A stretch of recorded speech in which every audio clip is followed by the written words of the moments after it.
A que ponto a dor de uma perda pode nos conduzir? O quanto somos capazes de aguentar aquilo que consideramos injusto? A vida me respondeu a todas essas perguntas, Luísa, me fazendo percorrer sua via mais tortuosa e longa, mas que ao fim me conduziu à redenção. Me chamo André.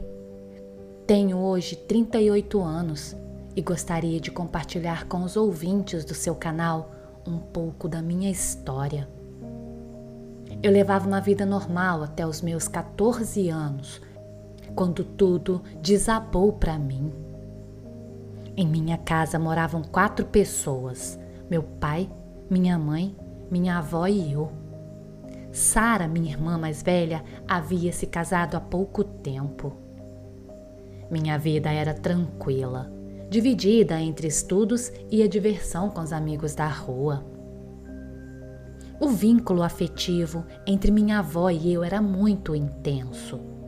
Éramos muito unidos e por diversas vezes eu me sentia mais ligado a ela do que meus próprios pais, apesar de amá-los profundamente. Minha mãe costumava dizer quando me via deitado no sofá enquanto minha avó me acariciava os cabelos: "Mas que coisa, hein? André, você não é mais um bebê, sabia?"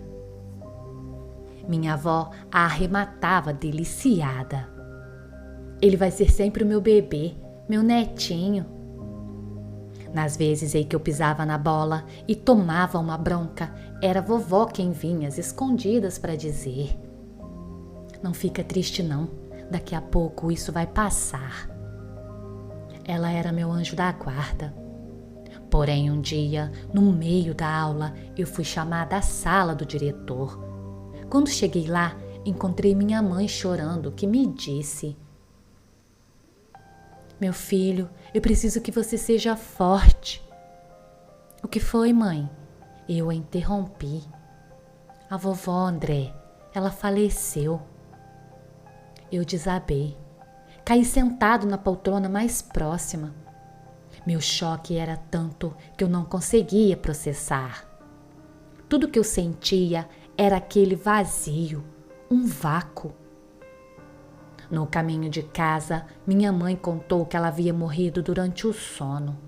Simplesmente fechou os olhos e se foi, sem dor e nem sofrimento. O coração dela simplesmente parou de bater. Sempre que eu me levantava para ir à escola, ela já estava de pé.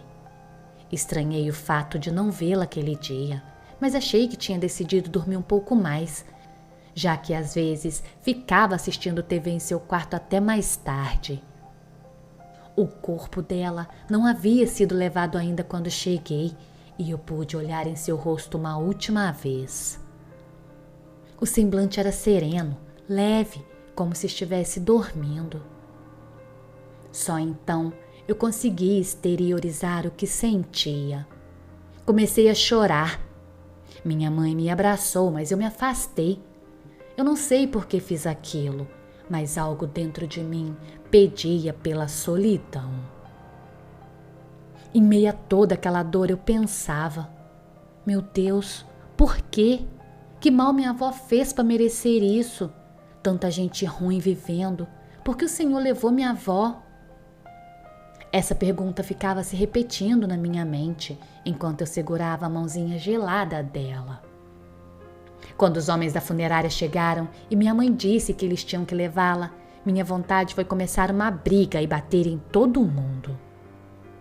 Até mesmo minha mãe, que no meu egoísmo eu não podia ver que sofria tanto ou mais do que eu. No enterro não falei com ninguém. Não respondi o que me perguntavam. Não correspondi aos abraços.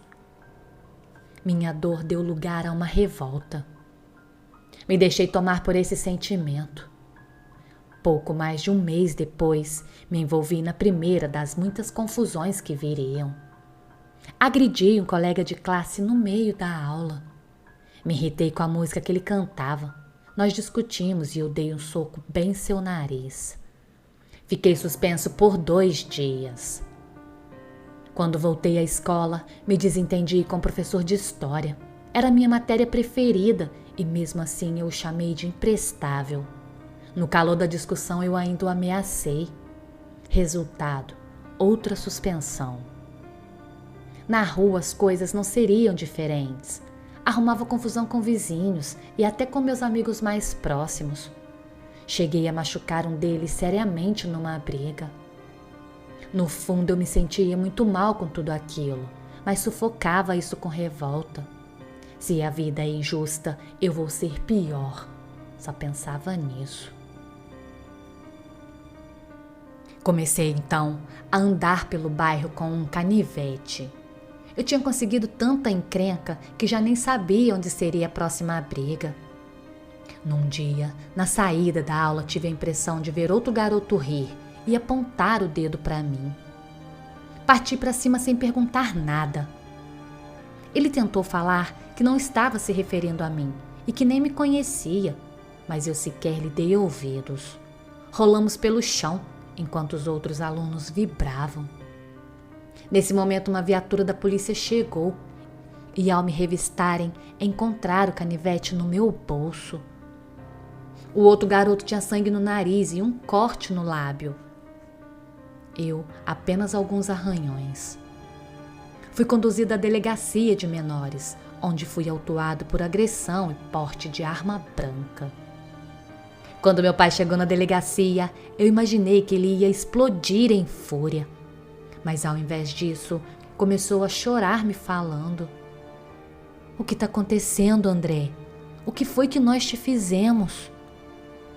Um policial que assistia a tudo tocou no ombro do meu pai e me falou. Olha o que você está fazendo, moleque. Quer destruir sua família? Quer mofar numa cadeia? A minha vontade naquela hora era correr até meu pai, abraçá-lo e dizer para ele: me perdoa, pai, mas é que dói tanto. Não estou sabendo lidar com isso. Mas eu nada falei. Só fiquei ali, de cara fechada, encostado na parede.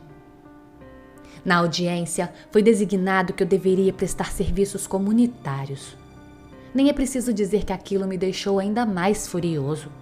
Eu teria que trabalhar de graça e para gente que eu sequer conhecia. Era só o que me faltava. A assistente social me entregou os protocolos após meu pai e eu assinarmos. Eu fui enviado para um lugar que se chamava Casa de Repouso Mãe Santíssima, um asilo municipal para senhoras, onde eu teria que fazer serviços gerais. Quando cheguei lá, já detestei o lugar logo de cara. Era um silêncio tristonho, um ambiente frio, parecia um hospital. Logo no meu primeiro dia, me colocaram para recolher sacos de lixo das lixeiras dos corredores. Lá estava eu, quando de repente uma mão fria me tocou o braço por trás. Me virei pronto para desaforar, fosse lá quem fosse. Me deparei com uma senhora negra, de cabelos branquinhos e um rosto redondo. Ela usava um penhoar rosa e chinelos de pano. Me olhou com olhos lacrimosos e me perguntou: você veio ver a avó, filho? Eu não soube o que responder. Minha voz parecia presa na garganta. Em seguida, o enfermeiro chegou e começou a conduzi-la para o quarto, dizendo: não, dona Lourdes, esse não é seu neto. Desculpe, menino. A família abandonou ela aqui tem 3 anos e ela acha que todos são neto dela. Eu não sei explicar o que foi que deu em mim naquele momento. Só sei que eu larguei o que estava fazendo e corri até aquela idosa, abraçando tão forte que quase a derrubei. Sou seu neto sim, sou eu, vovó. Eu ficava falando para ela enquanto ela chorando dizia: a avó sentiu tanta saudade, filho. O enfermeiro nos olhava assustado. A minha ficha dizia que eu era um caso perdido. E, no entanto, eu estava ali, me desfazendo nos braços de uma senhora idosa com Alzheimer, que eu nunca tinha visto na vida. Mas eu entendi tudo. Finalmente entendi. A dona Lourdes podia não ser minha avó, mas ela precisava de um neto. Junto com meu choro, toda a raiva e revolta se dissolveram, enquanto ela me abraçava forte, repetindo o quanto sentia saudade.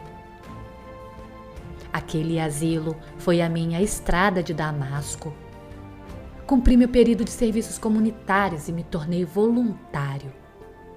Passei a ser tratado como neto por todas aquelas senhoras. Dona Lourdes faleceu 2 anos depois. Um dia antes de morrer, já acamada e fraca, perdida em suas fantasias, ela disse que iríamos ao parque assim que ela estivesse melhor. Estava em paz quando partiu. Hoje eu sou formada em assistência social e voluntário em outros 2 asilos. Percebi que Deus não me tirou nada. Ele levou sim minha avó para o céu, mas me deu muitas outras no lugar. Me deu todas as avós do mundo. Eu serei a Ele grata eternamente.